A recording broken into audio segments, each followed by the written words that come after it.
வணக்கம். நீங்கள் இணைந்து கொண்டிருப்பது ஐபிசி தமிழின் செய்தி நேரம். முதலில் தலைப்புச் செய்திகள். மனுக்கள் கையெழுத்து. மின் கட்டணத்தை உயர்த்தி அரசாங்கம் மக்களை வதைக்கிறது. ஐபிசி தமிழின் கள ஆய்வில் மக்கள் கருத்து. கொழும்பிலும் போராட்டம். கர்நாடக வனத்துறை செய்த படுகொலைக்கு தமிழக தலைவர்கள் கடும் கண்டனம்.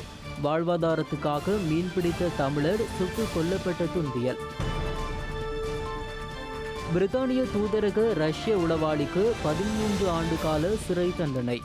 தூதரக விவரங்களை ரஷ்யாவுக்கு விற்றதை ஒப்புக்கொண்ட டேவிட் ஸ்மித்.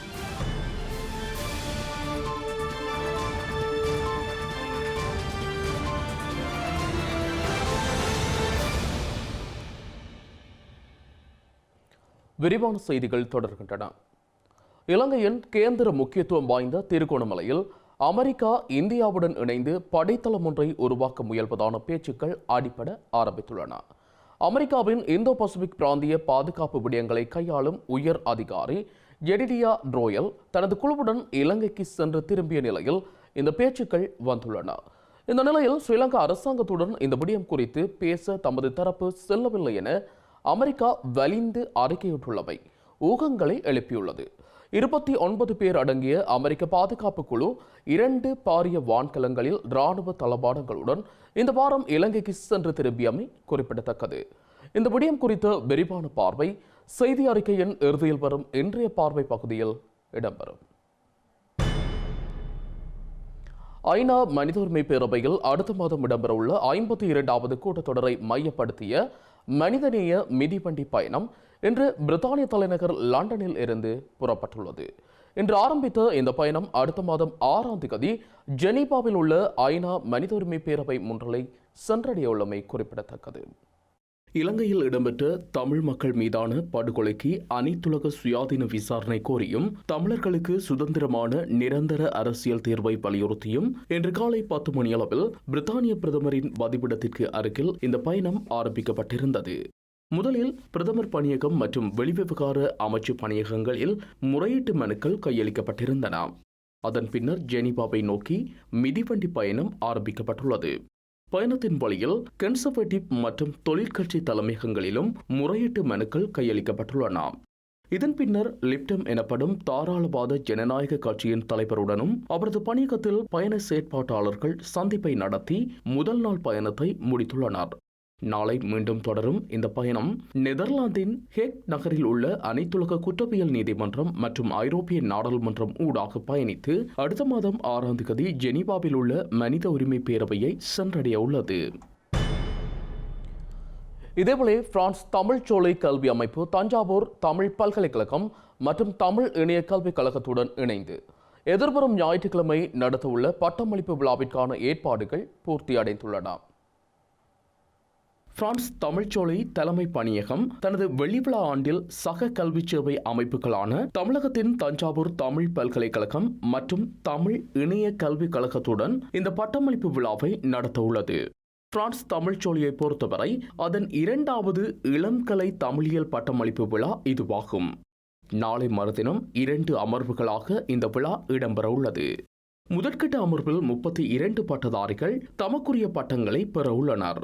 இந்த அமர்வில் ஏற்கனவே பட்டம் பெற்ற பட்டதாரிகளுக்கு சிறப்பு மதிப்பளிப்பு செய்யப்பட உள்ளது. இதனைவிட பட்டடயம், மேற்பட்டடயம், மேல் சான்றிதழ் நிலை மாணவர்களுக்குரிய சான்றிதழ்களும் வழங்கப்பட உள்ளன. 2வது அமர்வில் கடந்த 3 ஆண்டுகளில் வளர்தமிழ் 12 ஆந்திரங்களை நிறைவு செய்த 450க்கும் மேற்பட்ட மாணவர்களுக்கும் சான்றிதழ் வழங்கப்பட உள்ளன. பண்டை தமிழரின் இயற்கையோடு இணைந்த வாழ்வியலை குறைக்கும் வகையிலான நிகழ்வுகள் இடம்பெற உள்ளமை குறிப்பிடத்தக்கது. இலங்கையில் உள்ளூராட்சி மன்ற தேர்தலை நடத்துவதற்கு தேவையான நிதியை வழங்குவது கடினமாகும் என ஸ்ரீலங்கா நிதியமைச்சின் செயலாளர் தேசிய தேர்தல் ஆணைக்குழுவிற்கு அறிவித்துள்ளார். நிதியமைச்சின் செயலாளர் உள்ளிட்ட உயர் அதிகாரிகள் தேர்தல் ஆணைக்குழுவிற்கு அழைக்கப்பட்ட போது அவர்கள் இதனை கூறியதாக தேர்தல் ஆணைக்குழுவின் தலைவர் சட்டத்தரணி நிமல் புஞ்சிகேவா குறிப்பிட்டுள்ளார். இலங்கையில் நிலவும் பொருளாதார நெருக்கடியினால் உள்ளூராட்சி மன்ற தேர்தலுக்கு தேவையான நிதியை வழங்குவதில் பாரிய சிக்கல் காணப்படுவதாக நிதியமைச்சின் செயலாளர் தேர்தல்கள் ஆணைக்குழுவிற்கு இன்று உத்தியோகபூர்வமாக அறிவித்துள்ளார். அரசு செலவினங்களை மட்டுப்படுத்தி வெளியிடப்பட்டுள்ள சுற்றுநிரூபத்திற்கமைய இலங்கையின் அத்தியாவசிய சேவைகளுக்கு மாத்திரம் நிதியை ஒதுக்கீடு செய்ய வேண்டிய நிலை ஏற்பட்டுள்ளதாக ஸ்ரீலங்கா நிதியமைச்சின் உயர் அதிகாரிகள் தேர்தல்கள் ஆணைக்குழுவிற்கு அறிவித்துள்ளனர். இதனைத் தவிர ஏனைய அத்தியாவசியமற்ற செலவுகளுக்கான ஒதுக்கீடுகளுக்கு நிதியமைச்சரின் அனுமதியை பெற்றுக் கொள்ள வேண்டும் என மற்றொரு சுற்று நிரூபம் வெளியிடப்பட்டுள்ளதாகவும் அவர் குறிப்பிட்டுள்ளார். நிதியமைச்சராக தற்போது ஸ்ரீலங்கா ஜனாதிபதி ரணில் விக்ரமசிங்க செயல்படுகின்றார். இதற்கமைய தேர்தலுக்கு தேவையான நிதியை பெற்றுக் கொடுப்பதில் சிக்கல் காணப்படுவதாக நிதியமைச்சின் செயலாளர் தேர்தல்கள் ஆணைக்குழுவிற்கு அறிவித்துள்ளார்.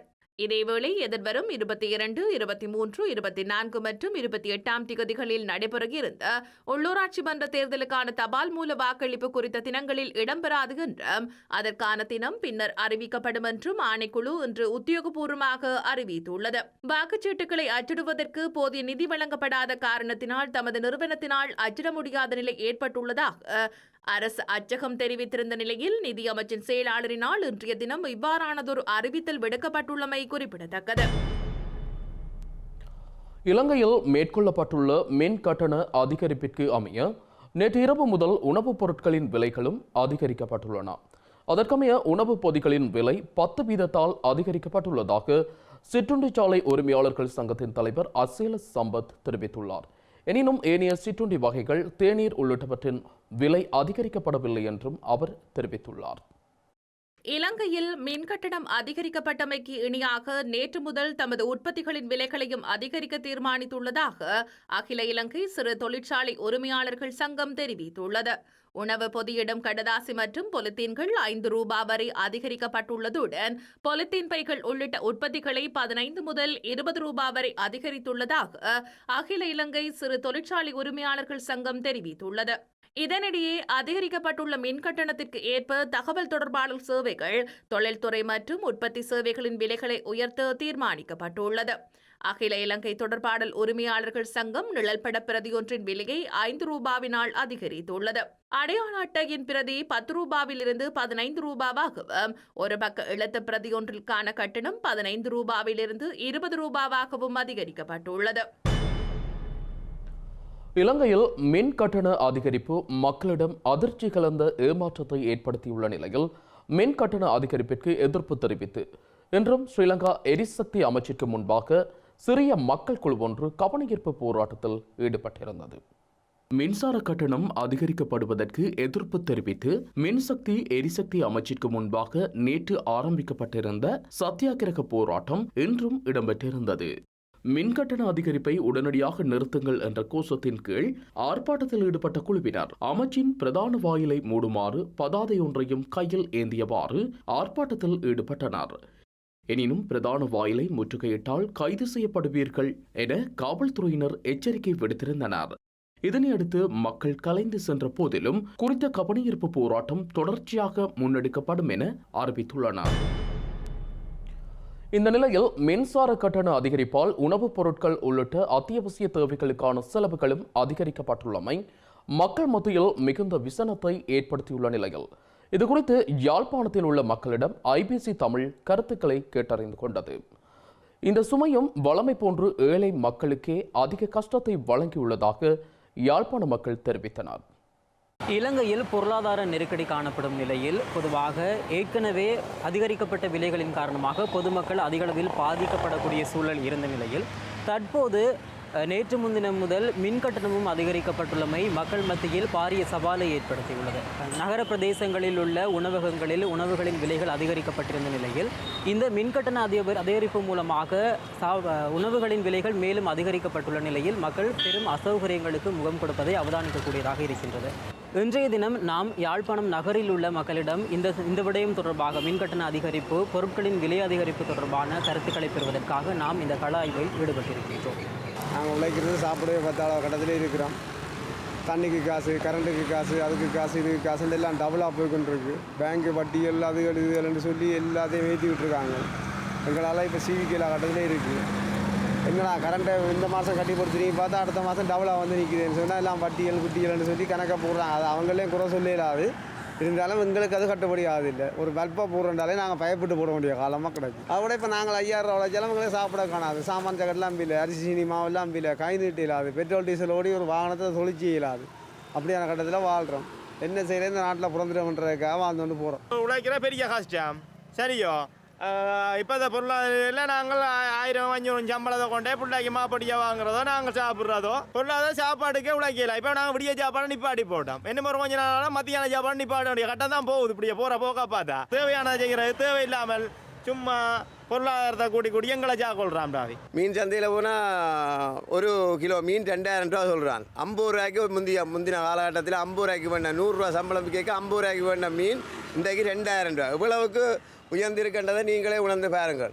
நாங்கள் எல்லா வழியாலையும் தள்ளப்பட்டு ஒரு முந்தி வீட்டு பிராந்தியில் இருந்தாங்க. இன்றைக்கு முடக்கில் போய் இருக்க வேண்டிய பஞ்சாதி பிள்ளைகளுக்கு பயப்பட வேண்டியா இருக்குது. ஒரு கணவன் வந்து மனசி வந்து என்னப்பா இன்றைக்கு என்ன எவ்வளோ சம்பளம் வேண்டாம் 1000 ரூபா தானப்பா, அதுக்கு என்னத்தை எப்போ வேண்டுறது. அப்போ நாளை பிள்ளைகள் பட்டினி கிடக்குதுகள். என்னென்னு சொன்னால் தேப்பனை காட்டி கொடுக்காம மனைவி மறைச்சு இந்த பிள்ளை இன்றைக்கு கஞ்சியை குடி, இன்றைக்கு அப்படி செய் இப்படி செய்யணும் பிள்ளைகளையும் பிள்ளைகளையும் பட்டினியை போட்டு படிப்பும் பிள்ளைகள சாப்பாட்டின்மையால் படிப்பும் குறைஞ்சி போகுது. பிள்ளைகளுக்கு பகர் நிறைஞ்சால் தான் படிப்பு உயர முடியும். பகர் நிறையாட்டி பிள்ளைகளும் படிக்கிறதுக்கு இஷ்டவங்க இருக்காது. இந்த நிலையில் பார்க்க போனால் ஆட்சியாளர் தான் நம்ம நல்ல முடிவு எடுத்து மக்களுக்கு பாமர மக்களுக்கு கஷ்டமான மக்களுக்கு வசதி உள்ளவன் வாழலாம். அது 2 எடுத்து கூட கரண்ட் பில்லை கட்டாக பாதிக்கலாம். நாங்கள் பாதிக்கிறது அண்டண்டாடு உழைச்சி வாழ்ற மக்களுக்கு இராது. அதாவது இந்த நாட்டை ஆள்ற ஆட்சியாளருக்கு வந்து சிந்திக்கணும். இதை செய்யலாம் இதை செய்யலாம். கரண்ட்டை தொடர்ந்து கரண்ட்டை கொடுத்துட்டு காசை கூட்டி விட்டால் கரண்ட்டை கட்டு வீட்டுக்காரரே எல்லாத்தையும் அறத்துறைய வேண்டிய இடத்துல நிற்கப்போம். உங்களுக்கு வாழை இல்லாது டீசல் விலை, சாமான் விலை, நாங்கள் பேனை கொண்டு வந்து கயிறு ஓட்டவும் இல்லை ஒன்றும் இல்லை, வந்து திரும்பி வீட்டாக போகிறோம். தொழிலே இல்லை, குடும்பத்தை பார்க்கவே பெரிய கஷ்டமாக இருக்குது. எங்களுக்கு கரண்ட் பில்லெல்லாம் கூட்டி இருக்குது, சரியான கஷ்டமாக இருக்குது. அதாவது தங்கண்ட சோறு தான் பார்க்கவே இல்லை, மற்கண்ட இதை பார்க்கணும் இல்லை. பழைய நிலைய சம்பளத்தில் எல்லோரும் வாழ்கிறாங்க. வாழும்போது இப்போ கரண்ட் பில் கூட்டினபடியாக இப்போ சாப்பாட்டு கடைகளில் சாப்பாடுகள், எரிபொருள்கள், சீமேந்துகள் இந்த எல்லா பொருட்களும் விலை கூடிக்கொண்டு போகின்றன. அப்புறம் மக்கள் இதில் என்ன செய்கிறது, ஆட்சியாளர்கள் அதுக்கான ஒரு திட்டமிடல் இல்லாத காரணத்தால் அவர்கள் இப்படி ஒரு முறைகேடான நடவடிக்கையால் பெரும் பாதிப்புகள் ஏற்படுத்தப்படும். அதுகளை மக்களுக்கான ஒரு தீர்வு இல்லாதபடியால் இதுக்கான என்ன செய்வதுன்னு தெரியல. எல்லாரும் கஷ்டம் யோசிக்க வேண்டிய நிலையில் இருக்குது. அதை சும்மா உதாரணம் பண்ணோம்.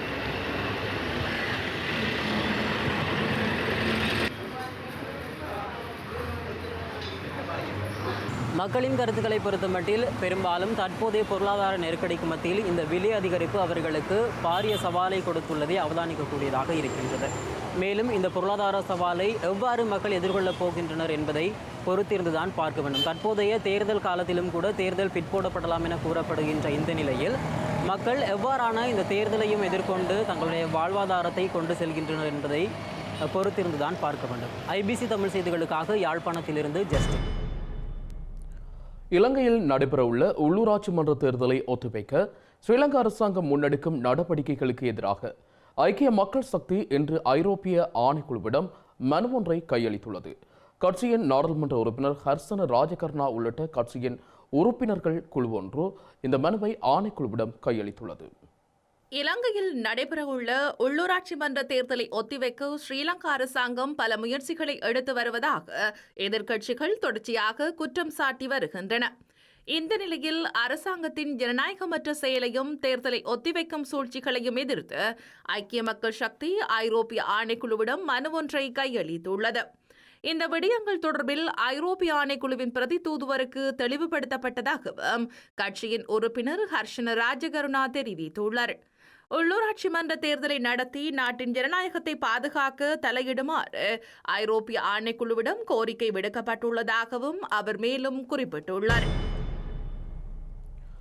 உள்ளூராட்சி மன்ற தேர்தலுக்கான வாக்குச்சீட்டுகளை அச்சிடுவதற்கு செலவாகும் தொகையை பின்னர் வழங்குவதாக தேர்தல் ஆணைக்குழு எழுத்து மூலம் வழங்கிய வாக்குறுதிக்கு அமைய தபால் மூல வாக்குச்சீட்டுகளை அச்சிடுவதற்கு தயார் என ஸ்ரீலங்காவின் அரசு அச்சக பிரதானி கங்கானி கல்பனா லியனகே தெரிவித்துள்ளார்.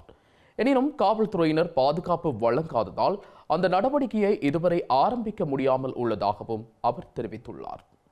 உள்ளூராட்சி மன்ற தேர்தலுக்கான வாக்குச்சீட்டுகளை அச்சிடுவதற்கு தயாராக இருப்பதாக அரசாங்க அச்சக பிரதானி கங்கானி கல்பனா லியனகே தெரிவித்துள்ளார். எனினும் வாக்குச்சீட்டுகளை அச்சிடுவதற்காக காவல்துறை பாதுகாப்பு வழங்குமாறு தெரிவித்து காவல்துறை மா அதிபர் உள்ளிட்ட தரப்பினருக்கு 4 கடிதங்கள் இதுவரை அனுப்பியுள்ளதாக அவர் தெரிவித்துள்ளார்.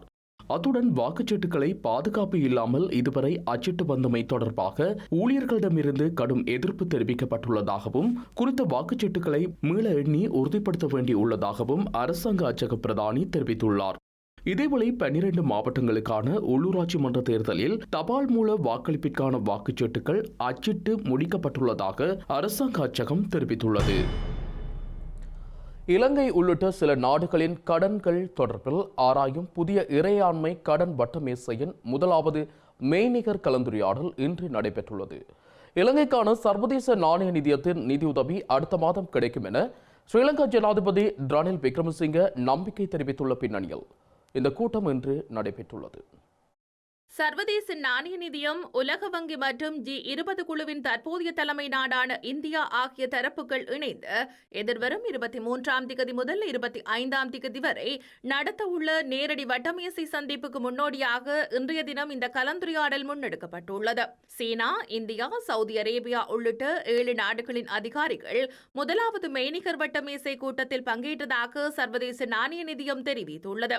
சொந்த கடன் நெருக்கடிகளை எதிர்நோக்கியுள்ள இலங்கை, சுரினாம் மற்றும் ஈக்வாடார் போன்ற நடுத்தர வருமான நாடுகளின் அதிகாரிகளும் எத்தியோப்பியா, சிம்பியா மற்றும் கனா ஆகிய 20 பொதுவான கட்டமைப்பின் கீழ் கடன்களை கோரிய நாடுகளின் அதிகாரிகளும் இந்த வட்டமேசை சந்திப்பில் பங்கேற்றுள்ளதாகவும் நிதியம் குறிப்பிட்டுள்ளது.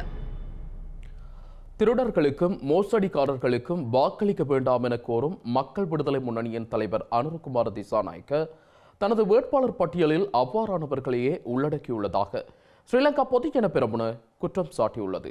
நாவலப்பட்டியில் இடம்பெற்ற மக்கள் சந்திப்பில் பங்கேற்று உரையாற்றிய நாடாளுமன்ற உறுப்பினர் மஹிந்தானந்த அழுத்கமகே கடந்த காலங்களில் தீ வைத்தவர்களும் போதைப்பொருளுடன் தொடர்புடையவர்களுமே மக்கள் விடுதலை முன்னணியின் வேட்பாளர் பட்டியலில் இடம்பெற்றுள்ளதாக சாடியுள்ளார்.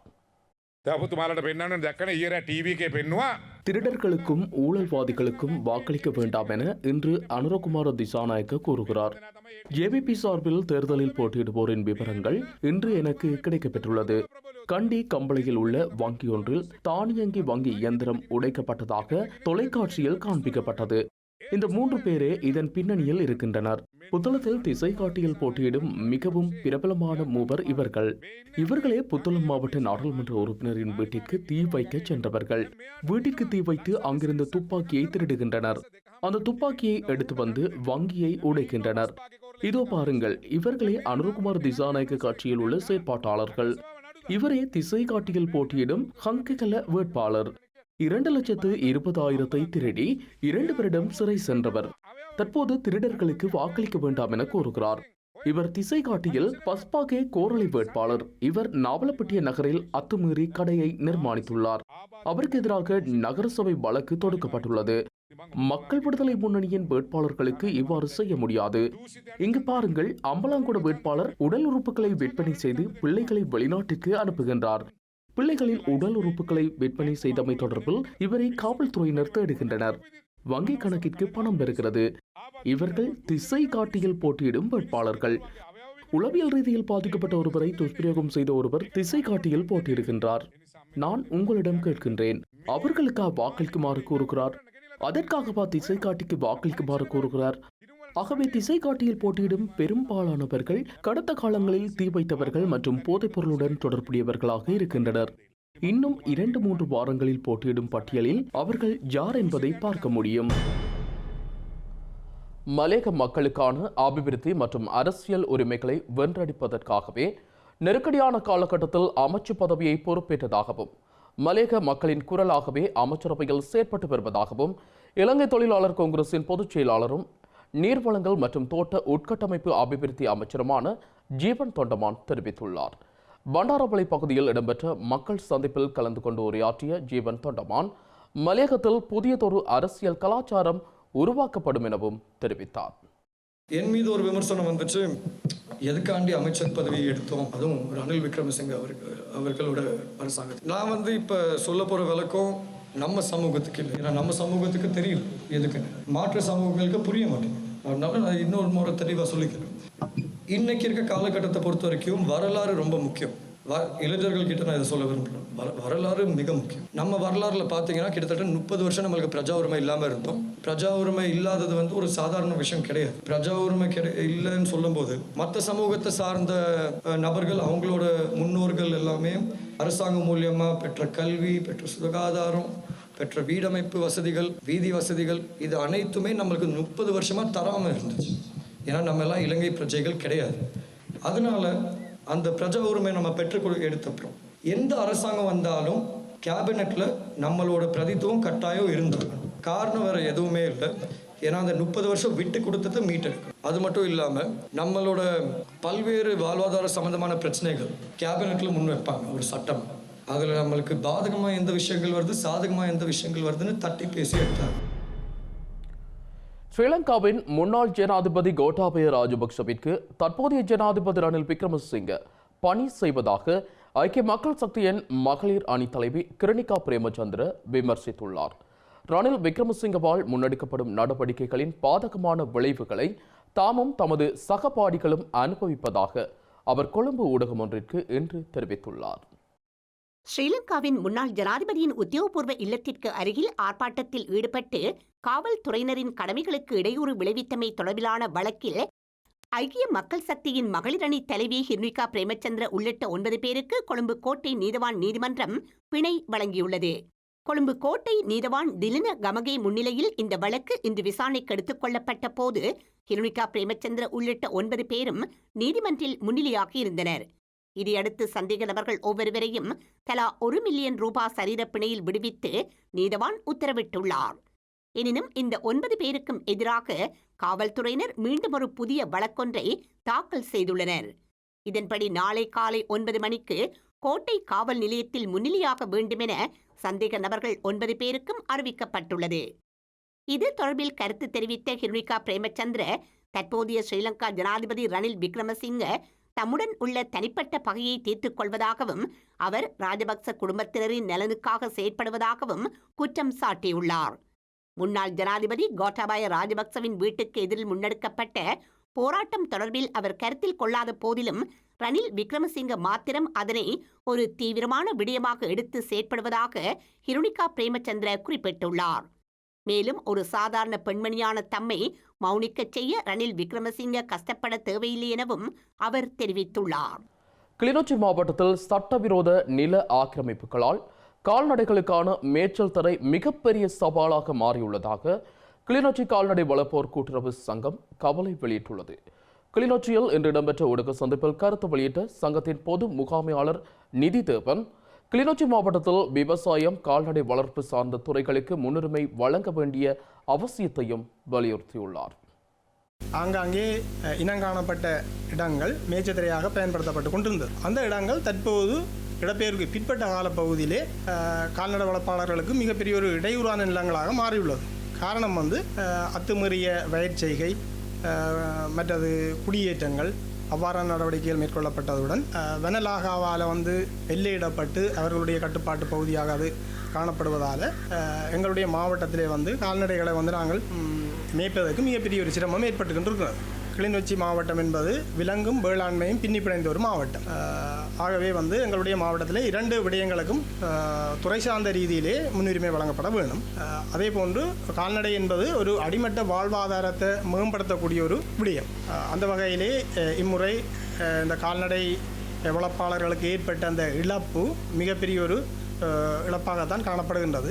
எனவே வருமப்பட்ட இந்த மக்களுடைய இந்த வாழ்வாதாரத்தை கொண்டு நகர்த்தக்கூடிய அந்த கால்நடை வளர்ப்பிலே ஏற்பட்ட இழப்பினை அரசு வழங்குவதற்கு முன்வந்திருக்கின்றது. மிகப்பெரிய ஒரு சந்தோஷமான விடயம். மேலும் சில உள்நாட்டு செய்திகள் தொடர்கின்றன.